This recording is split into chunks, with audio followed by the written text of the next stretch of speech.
So hi guys, welcome back to the channel infinity view. So lighting setup பார்த்துருந்தாலே தெரிஞ்சிருக்கும்.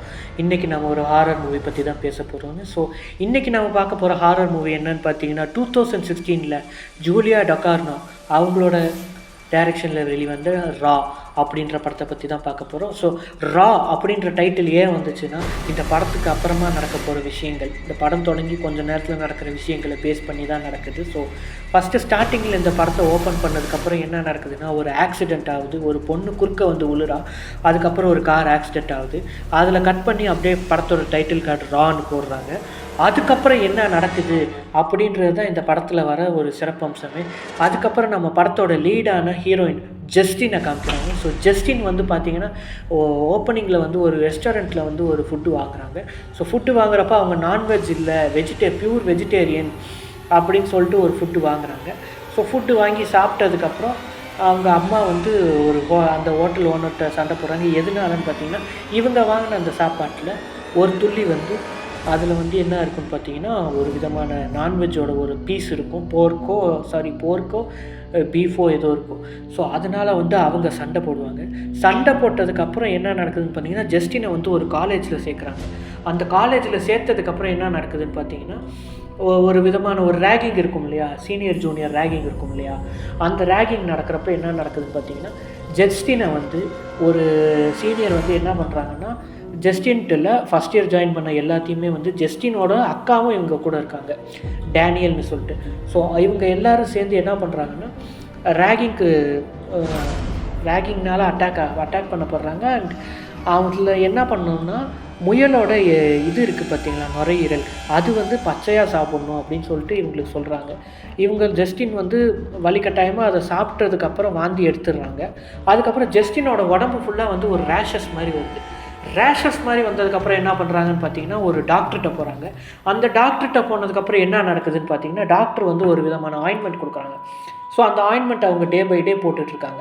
So ஒரு particular பாயிண்டில் என்ன ஆகுதுன்னு பார்த்தீங்கன்னா, ஜஸ்டினுக்கு வந்து பார்க்குற பச்சை கறி இருக்கும் தெரியுமா, மீட்டு, ஃப்ளஷ்ஷு, அதெல்லாம் வந்து சாப்பிட்ணுன்னு தோணுது. அது போக போக என்ன ஆகுதுன்னு பார்த்தீங்கன்னா, இவங்களை வந்து ஒரு கேனிபலாக ட்ரான்ஸ்ஃபார்ம் பண்ண வைக்குது. இது எதில் கொண்டு போய் விடுதுன்னு பார்த்தீங்கன்னா, ஒரு மனுஷனையே அடித்து சாப்பிட்ற அளவுக்கு கொண்டு போய் விட்டுருது. இது யார் வந்து இவங்களை வந்து ஒரு பெர்ஃபெக்ட் கேனிபலாக மாற்றுறாங்கன்னு பார்த்தீங்கன்னா, ரொம்ப அதிர்ச்சியான ஒரு விஷயம், இவங்க அக்கா டேனியல் தான். ஸோ இவங்க வந்து ஆல்ரெடி இவங்க ஒரு கேனிபலாக தான் இருக்காங்க. ஸோ இவங்க வந்து என்ன பண்ணுறாங்கன்னா, ஒரு ஆக்சிடெண்ட் பண்ணி ஒரு கார் இருக்கிற ஆக்சிடெண்ட் ஆகி விழுந்து கிடக்கிறாரு. அவர் தலையை போய் அப்படியே கடித்து சாப்பிட்ற மாதிரிலாம் காமிக்கிறாங்க. ஸோ நான் என்ன சொல்ல வரேன்னா, இந்த படத்தோட கதையும் தாண்டி இந்த படத்தை வந்து ஒரு 18+ கண்டென்ட் இருக்க படம். இன்னொன்று விஷயம் என்னென்னா, வைலன்ஸும் அதிகமாக இருக்கிற படம். ஸோ கேனிபல்ஸாக அவங்க எல்லாருமே நேச்சுரலாக நடிச்சிருக்கிறதுனால, நீங்கள் வந்து இந்த படத்தை ஃபேமிலியோடன்ட்டு இல்லை, ஒத்தையாக பார்க்குறதுமே உங்கள் ஓன் ரிஸ்கில் பாருங்கன்றது தான் நான் சொல்லுவேன். ஏன்னா நம்ம கிங்கி டுக் டைரக்ஷனில் வெளிவந்த ஹியூமன் ஸ்பேஸ் டைம் ஹியூமன் படம் பார்த்துருப்போம். ஸோ அதில் வந்து ஒரு பர்டிகுலர் சுச்சுவேஷனில் எல்லாருமே பார்த்தீங்கன்னா ஒருத்தர் அடிச்சுட்டு சாப்பிட்ற மாதிரி ஒரு இதுதான் வரும். பட் அது ஆனால் நேச்சர் அப்படின்றதுனால நமக்கு அந்த அருவறுப்பையும் தாண்டி அந்த கதையில் ஒரு இன்வால்மெண்ட் கொடுத்துச்சு. பட் இந்த கதையில் வந்து ஒரு இன்வால்மெண்ட்டே இல்லை. ஏன்னா நிறையா விஷயம் டிஸ்டர்பன்ஸாக இருக்குது. ஸோ இவங்க கேனிபலாக அவ்வளோ மோசமாக வந்து ஒவ்வொரு இதையும் பச்சையாக சாப்பிட்றாங்க.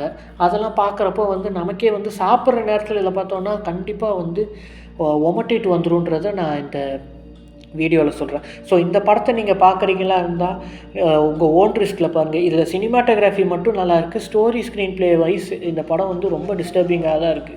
ஸோ ஸ்டோரி வைஸே இந்த படம் ஒரு விதமான டிஸ்டர்பிங்கான ஒரு இது தான். பட் இது சொல்ல வர மெசேஜ் என்னென்னா, கேனிபல்ன்றது அவங்களோட பிஹேவியர் இல்லை, அது ஒரு விதமான ஹெரிடிட்டி டிசீஸ்.